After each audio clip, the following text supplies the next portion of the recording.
People have always known that fire was special.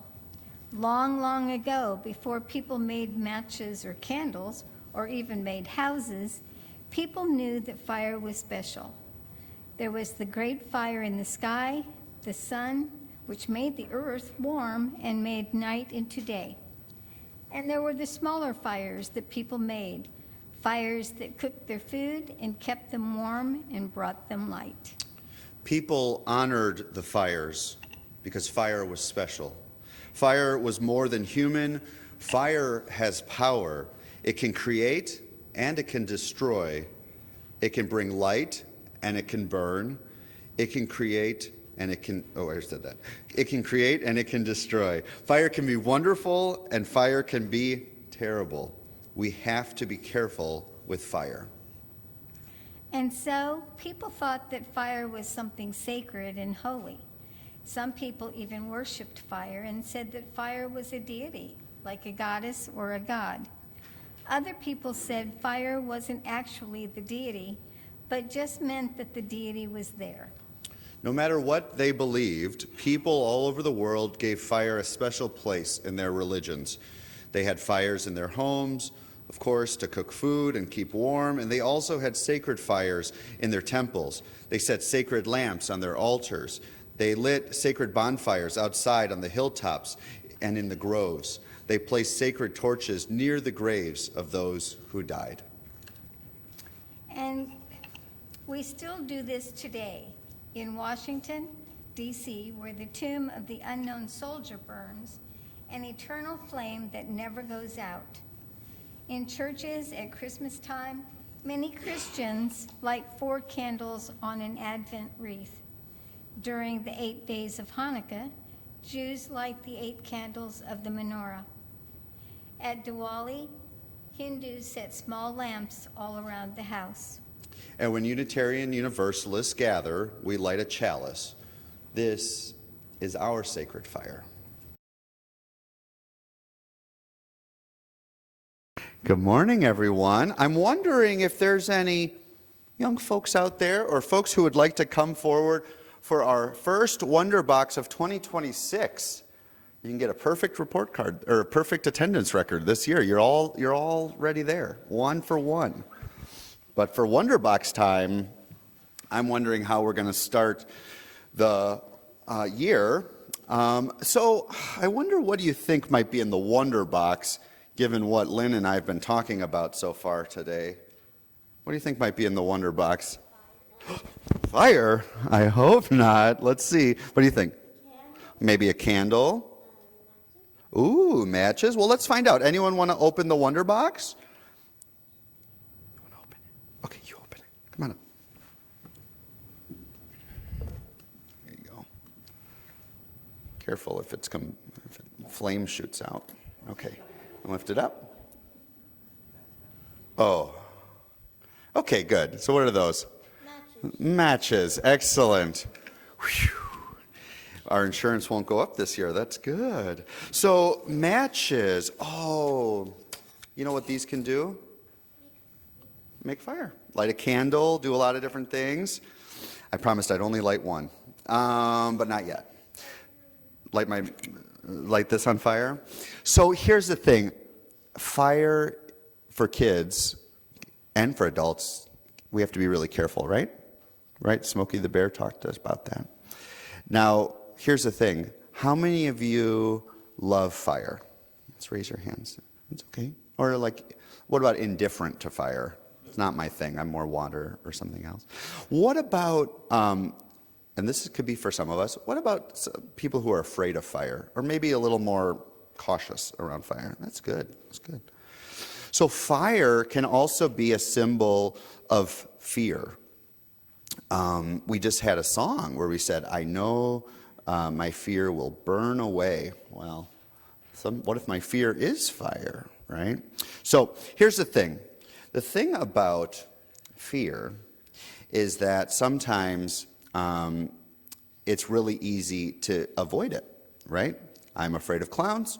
I don't go to the circus, or I don't watch that show or movie on TV, right?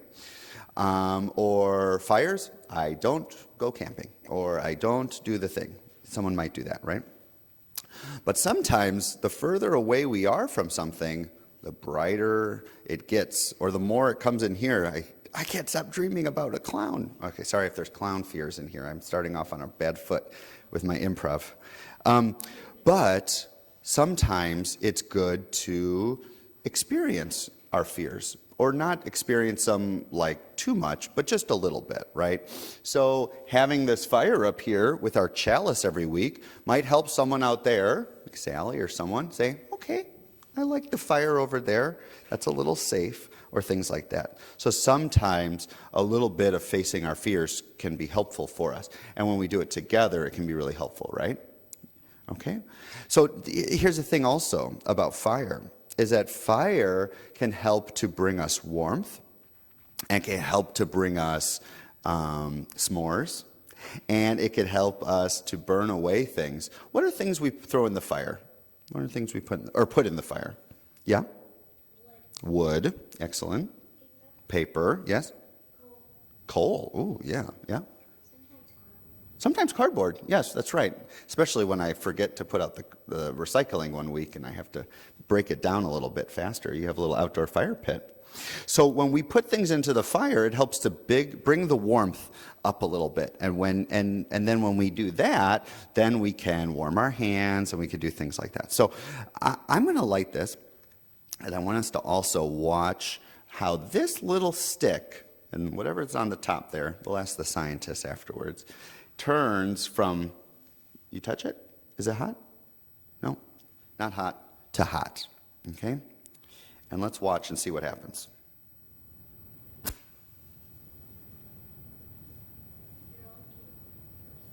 Yeah. So it's burning. It's burning. Blow it out. So hopefully that doesn't set off our fire alarm. And we're gonna do more with the fire later today. And I'm hoping that you as the kids will come out for the fire communion out at the fire pit. Because this, whether it brings you a little fear or a little warmth, is a big part of what today is about. And it's one of the important elements that shape kind of the turning of the year. And so we start this year every year with fire. So we're going to sing you off to your classes today, and we hope you have a lot of fun. I often accompanied my grandfather as he moved around our 90-acre plot, especially when he drove the tractor, which was a real treat. He only let me drive when I got older. Most important was being able to reach the brake. I'd often have to jump up and down. But I think he let me drive to clean up the fence rows, which I was pretty good at. Could never get stopped. When younger, we walked, talked, and communed with the land, the crops, and the spirits. He always asked the spirits for good weather, water, and strong crops. I was going to remove this part, but anyway, I'll read it. I started riding Jack whenever Grandpa would let me, so I didn't have to walk. Jack was a challenge, one of the meanest jackasses I have ever known. So Grandpa had to accompany us to keep Jack in line. I never really disagreed with Grandpa, but there was one topic that caused me some stress. That was the burning of the fields. Even as a child, I had the animist view of the world, a bit naive because I like to eat, but believed that the world is alive and interconnected with each entity possessing a unique spirit or soul. So deliberately setting the fields on fire caused me a bit of angst. But Grandpa patiently taught me that many plants and animals, trees and soil benefited from the fire. Many needed the nutrients released back into the soil.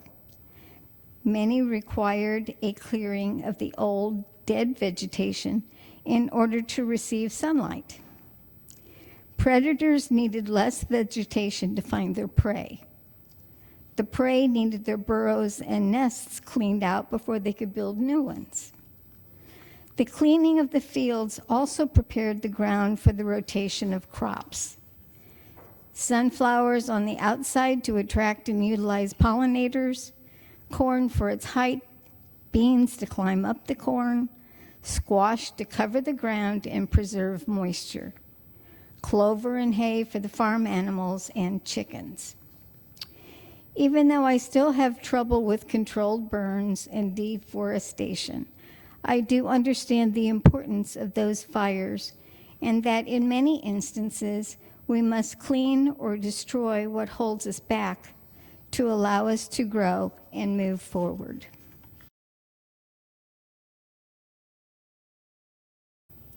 There are two readings to guide us this morning. The first is a poem titled Wasteland on the California Wildfires by Forrest Gander.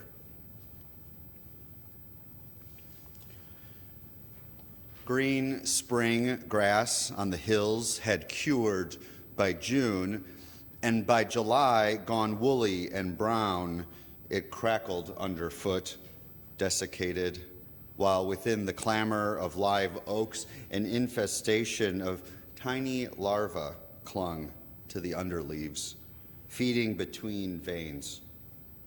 Their frass, that fine dandruff of excrement and boring dust, tickled as it dropped onto dead leaves below the limbs. You could hear it 20 feet away tinkling. Across the valley, on Sugarloaf Ridge, the full moon showed up like a girl doing cartwheels. No one goes on living the life that isn't there. Below a vast column of smoke, heat, flame, and wind, I rose, swaying and tottering on my erratic vortex, extemporizing my own extreme weather, sucking up acres of scorched topsoil and spinning it outward in a burning sleet of filth and embers that catapulted me forward with my mouth open in every direction at once. So I came for you, churning, turning the present into purgatory, because I need to turn everything to tragedy before I can see it, because it must be leavened with remorse for the feeling to rise. Our second reading is The History of Fire by Linda Hogan. My mother is a fire beneath stone. My father, lava. My grandmother is a match. My sister, straw. Grandfather is kindling like trees of the world. My brothers are gunpowder. And I am smoke with gray hair, ash, and black fingers and palms. I am wind for the fire. My dear one is a jar of burned bones that I have saved. This is where our living goes, and still we breathe, and even the dry grass with sun and lightning above it has no choice but to grow and then lie down, with no other end in sight. Air is between these words, fanning the flames.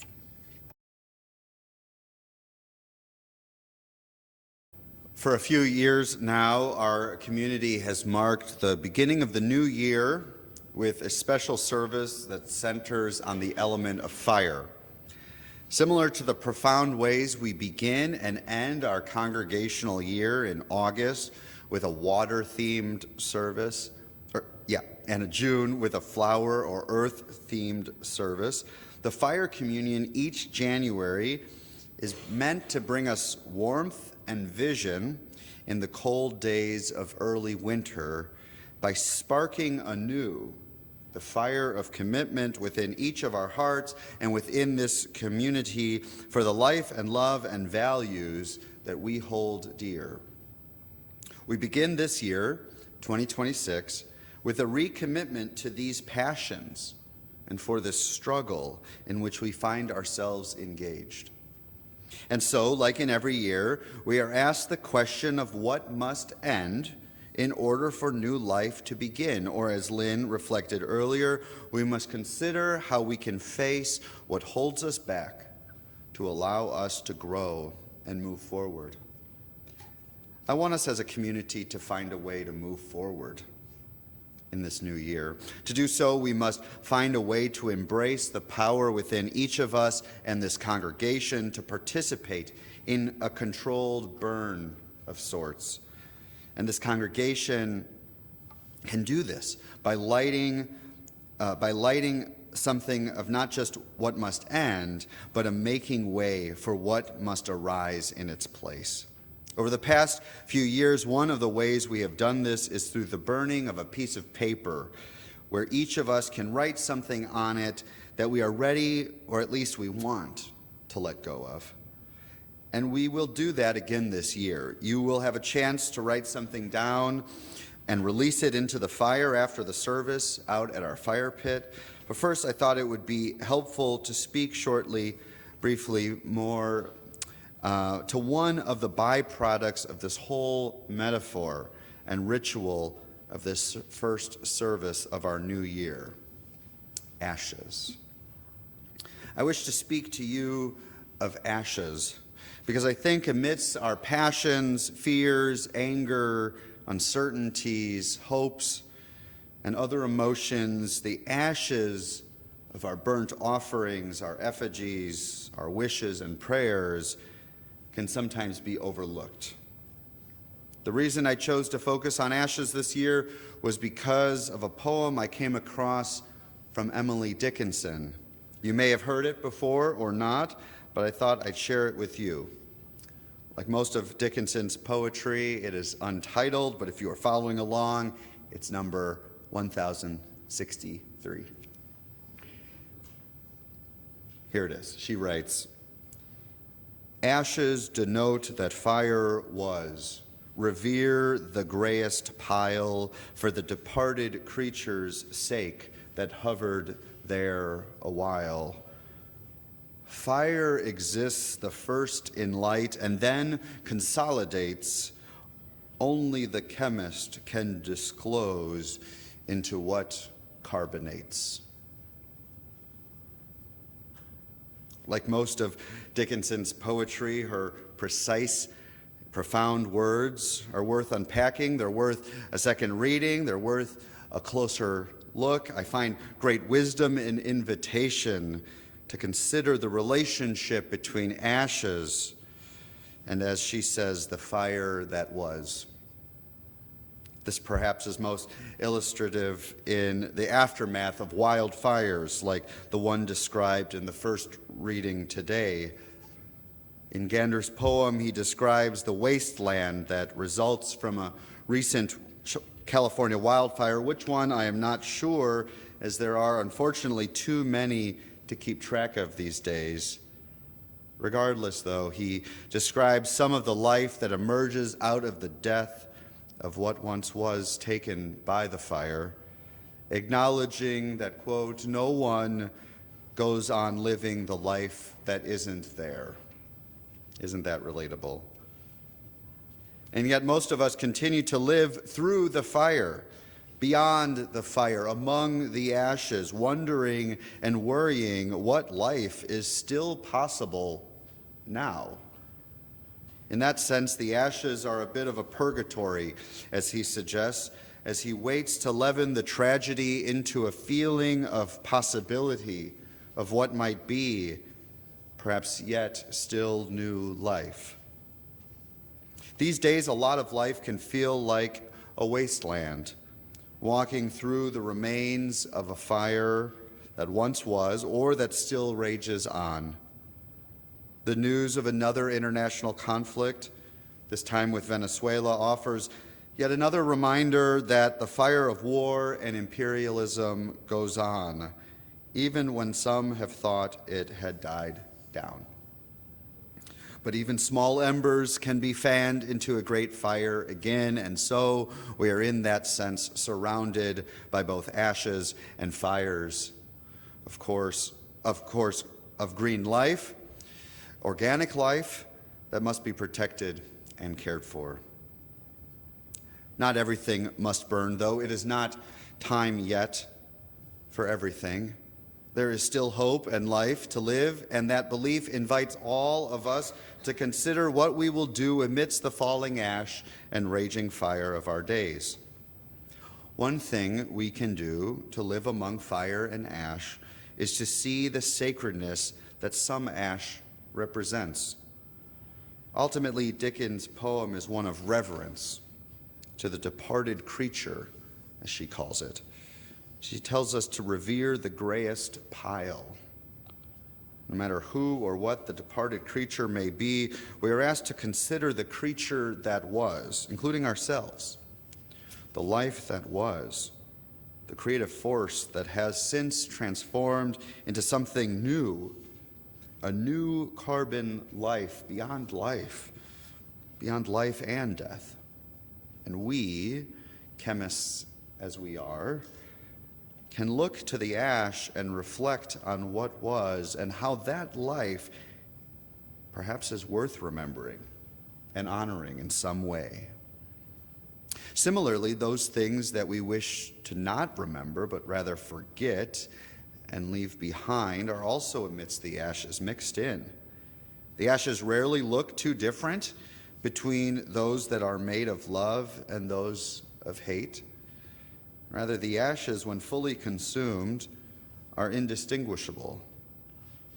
Thus, we are able to consider the ashes of that which is today that we would like to leave behind in the new year, such as hate, gender-based and racialized violence and war and callous leadership. We can dream of ashes not just for what inevitably will come to an end, but of that which we wish to urge closer to a healthy transformation, to make way for something new. The second reading which Lynn shared today was written by Linda Hogan, a member of the Chickasaw Nation. She names that the history of fire, and thus ash, includes her family members. She holds their memory and sees them in the alchemy of life and death. She writes, "My mother is a fire beneath stone, my father lava. My grandmother is a match, my sister straw, grandfather is kindling like trees of the world." When I discovered this poem, which is a part of a great anthology of Native American poetry titled "When the Light of the World Was Subdued, Our Songs Came Through," I thought of Lynn's grandfather, who has appeared on many occasions here on Sunday mornings over the years, and many, many more, I know, in her own life. And so we dream of our loved ones, whether they are still fire, or they have transformed into something new. We dream of our ancestors and the guidance they still provide us after the fire has gone out and the life has turned to ash. And we honor the ash for the life that was made possible by the carbon that was there and which has turned now into something new. So, what will we do with the task before us? How will we live with the new year of 2026, a year still unknown, yet to be lit once more this day? And with the embers of last year still burning, still warming, both frightening and comforting us on this new threshold, how will we choose to live? Together, I pray, together we may dream of ashes. Together, we may honor the lives of those who have come before and the parts of life that we hope to leave in 2025 to make way for what is needed now more than ever.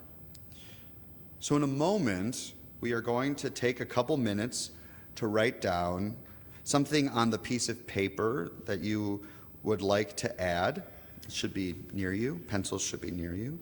After you write something down, which could be a word or a phrase, a sentence or a paragraph. We all have different things needed to be said, needed to be burned.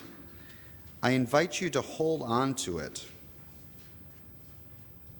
I invite you to hold on to it one last time before bringing it out after the service, out to the fire pit in the back. And grab a coat. It's still winter, but I hope together we will feel the warmth as we burn away, as we dream of ashes old and new, and we prepare our hearts, our hands, and community for the important work before us. Let us take a few moments now then and write something that we will add to our fire communion.